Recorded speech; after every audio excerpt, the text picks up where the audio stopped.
पूर्वांचल के लोगों का सबसे बड़ा पर्व छठ महापर्व जो है अभी 17 तारीख से लेकर के 20 तारीख तक मनाया जाना है। और ये जो महापर्व होता है इसकी तैयारियां जोरों शोर से चलती हैं।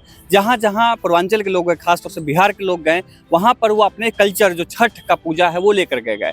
मैं भी मौजूद हूँ गौर सिटी के सरयू घाट के पास में। और यहाँ पर ये मेरे पीछे देख रहे हैं कि ये जो पूरा का पूरा लेक है, यहीं पे छठ पूजा मनाया जाता है। ये छठ घाट है और ये तैयारियां जो है चल रही हैं। देखिए कैसे इस तरीके से वेदी बनाई जाती है कि वेदी यहीं पे छठ पूजा किया जाता है। हमारे साथ कुछ लोग हैं जो तैयारी में लगे हुए हैं और इनसे जानते हैं कि किस तरीके की तैयारी है इस बार, क्या क्या कुछ खास होगा और सब कुछ हम जानते हैं। सबसे पहले आपसे शुरू करते हैं। सबसे पहले आप नाम बताइए और क्या इस बार तैयारी है उस बारे में बताइए। मेरा नाम आनंद कृष्ण है और आप लोगों को बहुत बहुत धन्यवाद जो यहाँ कवरेज के लिए आए। और यहाँ ये 2016 से हम लोग यहाँ पे छठ पूजा कर रहे हैं। और पहले एक साल तो अलग किए, लेकिन 17 से यहीं पे हो रहा है पूजा। और बहुत सारे व्रती अप्रॉक्स हर साल 200 के आसपास व्रती यहाँ पे आते हैं। उनके पूरे परिवार पूरे तन मन धन से यहाँ पे पूजा पाठ किया जाता है। और सबको पता है ये पर्व खासकर बिहार और ये पूर्वांचल का ही ये महापर्व है। और ये 4 दिन के लिए पूजा है, 17 तारीख से 20 तारीख तक। और एक पूरे विश्व में एक यही पूजा है जिसमें सूरज को डूबते हुए सूरज की पूजा की जाती है।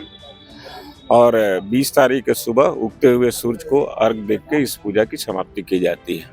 तो क्या प्रक्रिया, अगर लोग यहाँ पर आपसे जानेंगे कि जैसे कोई आदमी चाहे कि यहाँ पर मुझे छठ पर्व करना है, तो क्या प्रक्रिया आप लोग अपना रहे हैं, कैसे है? हम लोगों ने 2020 से ही ये शुरू किया था कि व्रती रजिस्ट्रेशन हम लोग करवाते हैं।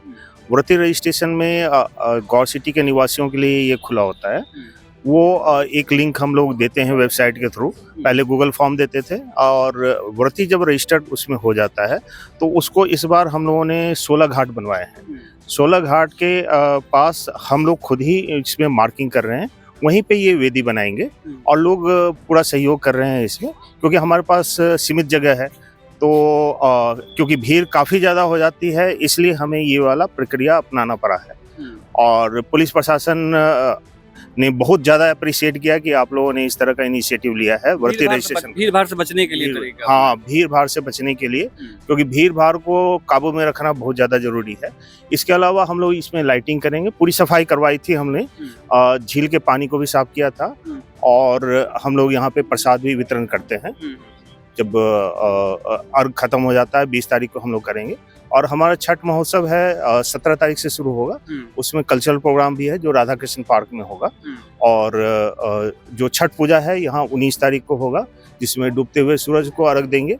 और 20 तारीख को हम लोग उगते हुए सूरज को अर्घ देते हैं। सर, आपसे जानना चाहेंगे कि ये जैसे इस बार जैसे सरयू घाट, ये इस तरीके का जो आप लोगों ने किया, वही घाट का क्या कॉन्सेप्ट है इस बार बता दीजिए। एक्चुअली ये घाट जो है ना, ये पूर्वांचल को लेके किया गया है। जितनी पूर्वांचल की नदियां हैं और सारी नदियों पे ये छठ घाट बनाया जाता है, छठ पूजा होता है वहाँ पे। तो इसी को लेके हम लोगों को जो कॉमन लगा वो एक नाम दे दिया गया है कि सब एक साथ जुड़ के यहाँ पे पूजा करें। इस बार का कुछ खास कर रहे हैं आप लोग, अलग कर रहे हैं, क्योंकि इस बार का जो छठ है वो पर्यावरण को देखते हुए, क्योंकि छठ पूजा पर्यावरण का ही पूजा माना जाता है। और जिस तरीके से पर्यावरण खराब हुआ है एनसीआर में, तो पटाखों को लेकर के क्या आप लोगों की तैयारी है? पटाखे जलाएंगे इस बार या कैसे करेंगे? जी, पटाखे तो हम लोग कभी भी जलाने की कोशिश करते नहीं है, क्योंकि हमारा जो छठ पूजा होता है उसमें पटाखे का कोई महत्व है नहीं। महत्व क्या है कि सूरज उगता है और सूरज डूबता है, उनकी पूजा करनी होती है। और हमारे द्वारा जो परंपरा बनी है कि जो उसका जो मिठाई जो बनता है ना, वो घरेलू होता है और बिल्कुल शुद्ध होता है। तो हमारे पटाखे का कोई उद्देश्य है नहीं। और इस बार भी वैसे ही चलेंगे हम लोग। और साफ़ सफाई का हम लोगों ने इसलिए व्यवस्था रखा, ये काफ़ी लंबे समय से हम लोग प्रयास कर रहे हैं कि घाट बने, और घाट बन भी गया है और सफाई भी हम लोग रख रहे हैं। और थोड़े दिन बाद आप और भी सफाई देखेंगे। तो ये हमारा प्रयास है कि पटाखे नहीं ही होंगे इस बार, और पर्यावरण वैसा जैसा है वैसा ही रहेगा। गांव जाने का जो कॉन्सेप्ट होता है, छठ घाट में जितने बिहारी होते हैं वो गांव जाने का बड़ा उनके मन में एक एक्साइटमेंट होता है। मैं भी बिहार का रहने वाला, मुझे बहुत ज़्यादा एक्साइटमेंट है घर जाने का।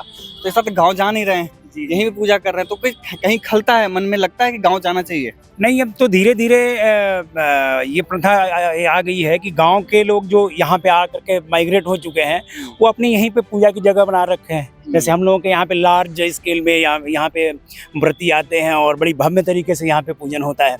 तो गांव तो खलता नहीं अब, क्योंकि गांव से ज़्यादा भव्य तरीके से हम लोग यहाँ करना शुरू कर दिए हैं और यहाँ अपनी समिति के सहयोग से बड़ी भव्य पूजा यहाँ पे होती है। तो गांव जाना उतना खलता नहीं है। तो कुछ व्रती महिलाएं भी हैं, उनसे भी जानते हैं कि क्या इस बार उनका रहेगा, क्योंकि छठ का जो होता है महिलाओं के लिए बहुत खास हो, 4 दिन का महापर्व, 4 दिन का लंबा जो व्रत होता है वो होता है। हम जानते हैं, मैम आपसे जानेंगे कि किस तरीके से आप लोग तैयारी कर रही हैं इस बार। मैं सबसे पहले बताना चाहूँगी, मैं व्रती नहीं हूँ, व्रत नहीं रखती हूँ, लेकिन हाँ मुझे छठ पूजा बहुत पसंद है। मेरे पति बिहार से हैं तो मुझे भी वहाँ के पर्व त्योहार बहुत ज़्यादा अच्छे लगते हैं। मैंने बिहार की भी छठ पूजा देखी है, मैंने गौड़ सिटी की भी देखी है, लेकिन अगर मैं डिफरेंस करना चाहूँ तो मुझे गौड़ सिटी में भी ऐसा नहीं लगता है कि हम जैसे कहीं बाहर हैं। गौड़ सिटी में ये जो माहौल है, प्राकृतिक लेक है, आप लोग सजावट मिस कर रहे हैं। अगर आप यहाँ की सजावट देखोगे तो सच में आप लोग बिहार को भूल जाओगे। मतलब इतना खूबसूरत लगता है जो बाहर से आने का जो मतलब जो माहौल है, धूप बत्तियों की खुशबू, अगरबत्ती की खुशबू, जो चारों तरफ दिए की रोशनी, वो अपने आप में बहुत सुंदर लगती है, जिसे मतलब मुझे बहुत पसंद है। अब बिहार जाना ना जाना एक अलग चीज़ है, बट हाँ यहाँ पर है तो मुझे यहीं की छठ पूजा ज़्यादा पसंद है। ये अच्छी बात है, कम से कम बिहार ना जाएं, लेकिन जिसका वाइब है पर्व छठ का हुआ यहाँ पे दिखाई देती है। आप बताइए कि आप छठ करती हैं आप? छठ करते हैं। तो कैसे तैयारी होता है? अच्छा, वो कॉन्सेप्ट यहाँ से लेकर के यहाँ तक सिंदूर का जो लगाया सिंदूर का- जाता है हम लोग में, बिहारियों में सब। वो मतलब क्या होता है सिंदूर का? मानता होता है कि मतलब वहाँ से सिंदूर लगाना ही है छठ पूजा में। जितना ज्यादा लंबा नहीं। सिंदूर हो उतना ज्यादा सुहाग का उम्र नहीं, है। सुहाग का नहीं है। छठ को जो पूजा, छठ सूर्य भगवान के, तो हम लोग जो देवी का पूजा करते हैं छठी मैया का, तो छठी मैया का सिंदूर लगाते हैं। अच्छा। तो उनका ही लेके हम लोग अपना वहाँ सुहाग लगाते हैं। ये नहीं कि सुहाग बनने के उतना लंबा होता है, भगवान जाने, छठी मैया जाने कितना सुहाग लंबा होगा। अपने आप कैसे बता दे है कि हाँ। बाकी सब छठ पूजा अच्छा है। आप हम लोग को कितने साल से बिहारियों कर रही लेके हैं छठ पूजा? अभी हम यहाँ शुरू कर रहे हैं, अपने ही करते थे। अच्छा, पहले गांव में करते थे। गाँव में ही तो मिस करते कर रही हैं इस बार गांव का माहौल और वो गाना बजाना? गाना बजाना सब यहाँ मिलके कर लेंगे तो मिस नहीं होगा। हाँ। अभी तो शुरुआत है हमारा। मैम लेकिन आपसे जानेंगे कि इस बार छठ पहली बार कर रही हैं, पहले करती आ रही हैं? नहीं, मैं व्रती नहीं हूँ। अच्छा। पर हाँ हमारी फ्रेंड करती, तो सारे व्रत का नियम और जितने प्रसाद वगैरह जो बनते हैं उसमें मैं हेल्प करती हूँ उनकी। तो यहाँ पर जो माहौल होता है ना, गांव को तो आप मिस कर ही नहीं सकते, क्योंकि हम लोग पूरा वो माहौल यहाँ पे देते हैं उन्हें।